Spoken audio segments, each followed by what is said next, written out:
And that concludes our speed build. Wait a minute. Did I just record a 2-hour speed build and accidentally record my Spotify screen for the entire time? Yes, I did. Hello guys, and welcome to the Hamadryas Baboon habitat. I filmed an entire speed build for this thing, which was long and extensive, and then I went back to my recording software and discovered I was filming just a Spotify playlist for 2 hours. So there's nothing of that to show you. But let's not cry over spoiled milk, or is it spilled milk, and let's watch what we built here. This is a habitat for one of the new animals of the zookeeper's animal pack, the Hamadryas Baboon, or Hamadryas, I'm not sure, which was always an obvious choice for an animal pack, I feel. They are animals living in large groups.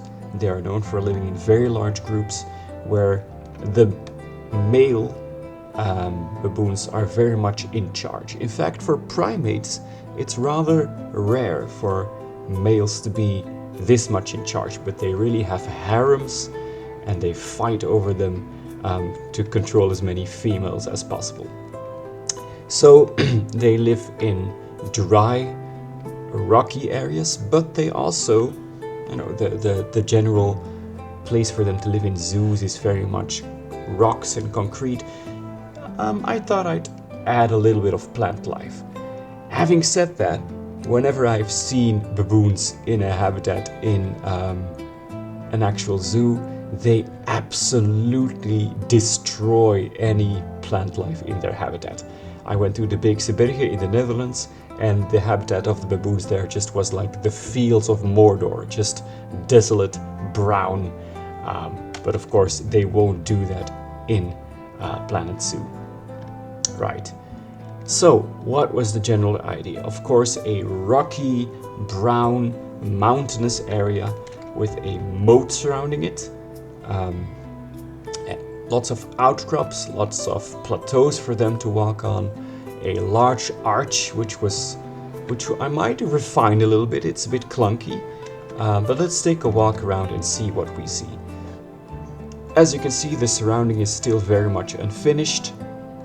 Empty spaces, unfinished paths, even the palace itself isn't finished. But that's how I build, right? I just come up with new ideas and neglect to finish what I already have. There's a lot of baboons in here, and in general, I wanted to create sort of a rock layer. So these are all the flat desert rocks stacked on each other with random rotation, looking like generally a natural layer formation, which you would see in real life. And then 4 rocks to build the more fantastical, unrealistic rock formations is the general idea. So as we walk around, you'll see that there is a higher guest viewing area. The sunscreens here might need a little refining as well. They're a bit unfinished, a bit bare bones. But here you see a little higher up. No baboons to be seen here currently. They're probably eating somewhere back there. There's a couple. And this is an outcrop where they would hang around and have the guests that visit the zoo get a closer look. This is the lower part of the habitat with lots of boxes and enrichment there.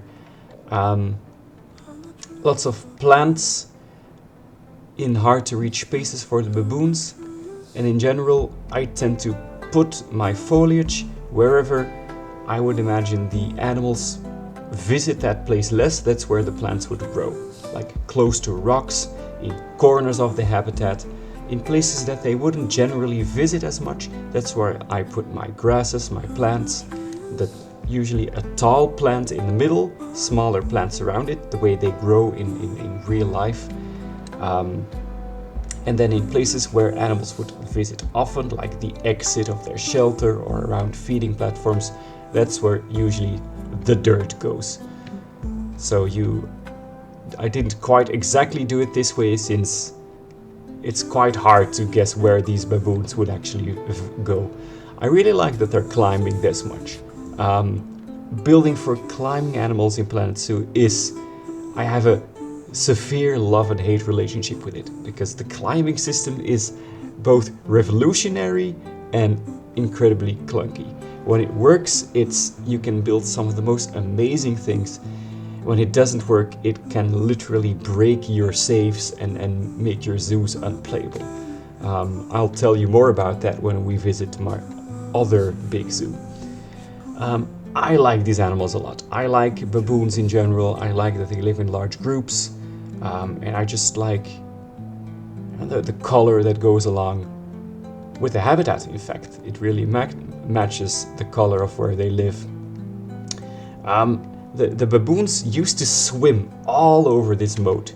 They just jumped in the water, and I removed their access to it, and right now they're just chilling.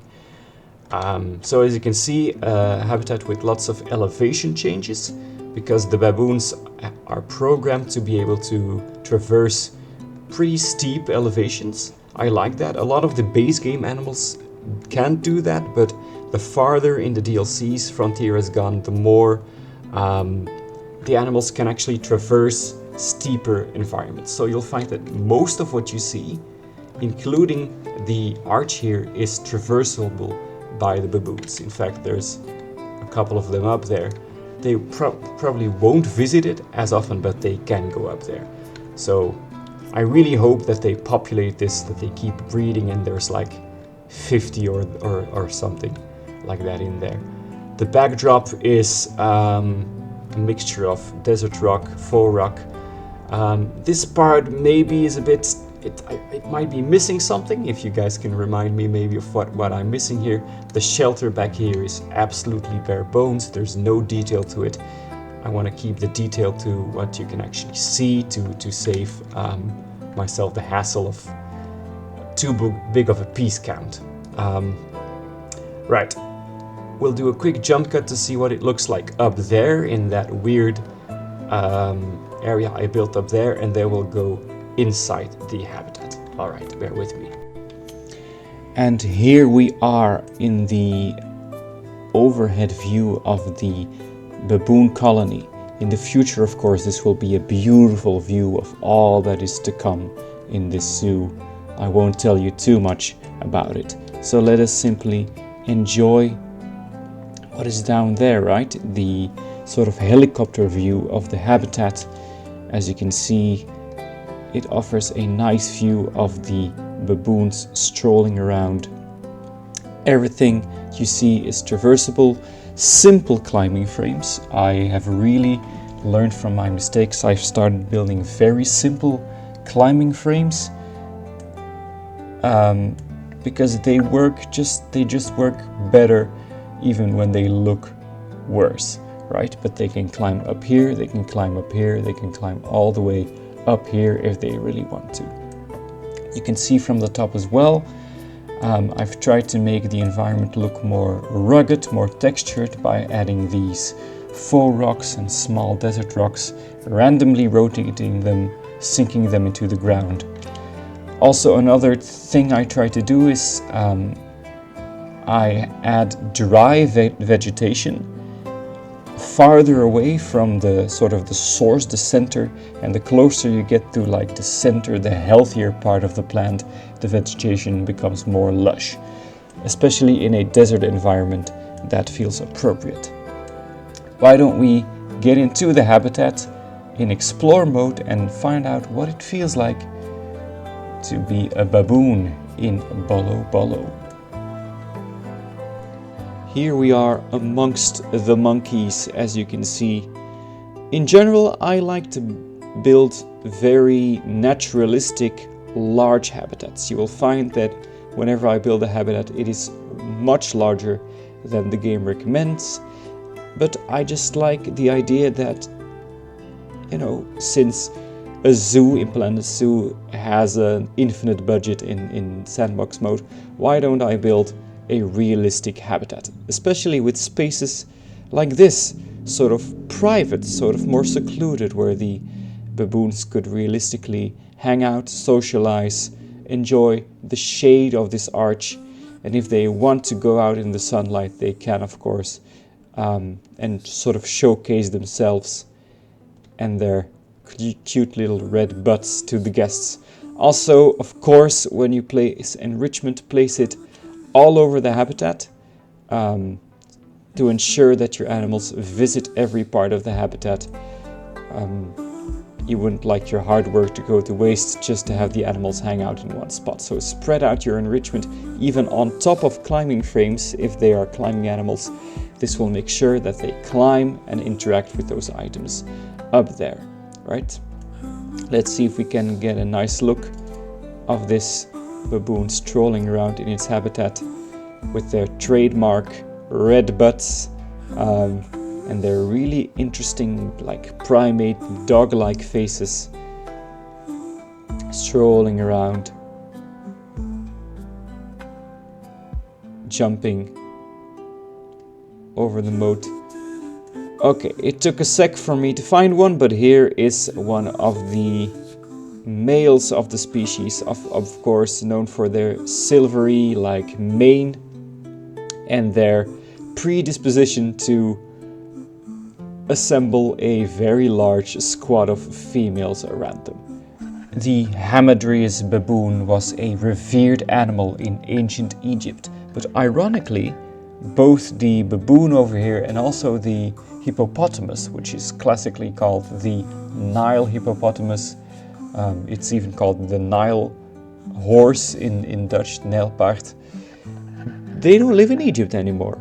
The hippopotamus lives further down the Nile, and the baboon doesn't live there either. So kind of ironic that this iconic Nile animal, which I've built close to my sort of Nile exhibit, doesn't live there anymore. One final tip I'm going to give you guys is something useful to think about.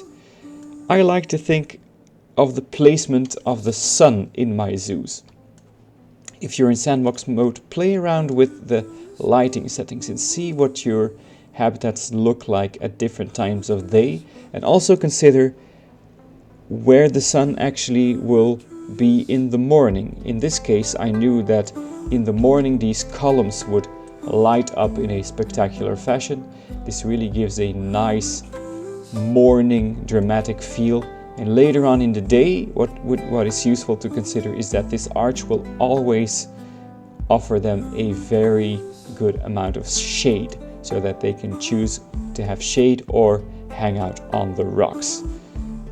And that is it for my showcase. I really like the reception that my tortoise video got. A lot of views there. I am humbled and impressed, and I hope you enjoy more of this content. Thank you guys, and I'll see you next time.